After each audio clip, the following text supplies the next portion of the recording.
Ստեփանավանի տարածաշրջանում Գյուլաքարակ համայնքում շրջայցից հետո մենք ունեինք որոշակի հարցեր, որոնք պիտի կազմակերպեինք։ Կա տարածաշրջանում ընտանիք, որ ունեցել է 5-րդ երեխա այս տարի։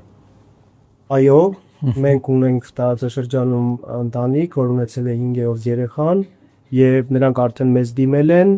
որպեսզի իրենց համար ձեռք բերեն բնակարան։ Բնակարանի ձեռքբերման process-ը ընթացքի մեջ է, պարոն Կարապետյան, եւ շուտով նորից այս կկատարենք, ոնց շնորհավորել եմ։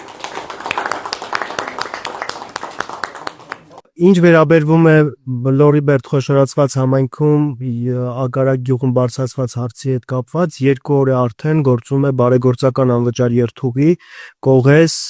Լեջան, Ագարակ, Լորիբերդ, Ստեփանավան երթուղով։ Ստանում ենք բազմաթիվ շնորհակալական նամակներ հայրենակիցներից, որովհետև կենսական նշանակության էր, լուծել ենք տրանսպորտի հարցը։ Պարոն Կարապետյան, հարգելի գործընկերներ, նախ ասեմ, որ տեղում բավականին մեծ ողջևորություն է առաջացել կոմբայն բերելը։ Գնման process-ով զբաղվող անձնակազմի հետ ամենօրյա կապի մեջ ենք, գնման process-ները ընթացքի մեջ են, օրերս նաև կհստակեցվի, թե կոնկրետ որ կազմակերպությանն է նվիրաբերվում կոմբայնը եւ ով է զբաղվելու դրա։ Ինչքան հասկանում եմ, հասարակական կազմակերպություն է, որը ամենօրյա զբաղվելու է բարեգործական այդ հարցով։ Այո։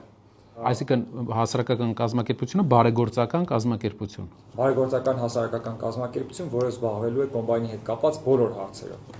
այդ թվում եւ տեխնիկական։ Նաեւ լրացուցիչ ձեր հետ խորհրդակցությամբ նախատեսվել է, որ եւս մի կոմբայն հարակից կոժանդակի մեր կոմբայնին, որպեսզի ամբողջ տարածաշրջանում հնարավոր լինի սպասարկել հնարավորինս շատ գյուղերի։ Քանի տնտեսության էդի օգուտ կտա։ Եթե լրացուցիչ կոմբայնը եւս կհաջակցելու, կկարողանանք ամբողջ ծավալի մոտարապես 80%-ը ծածկել։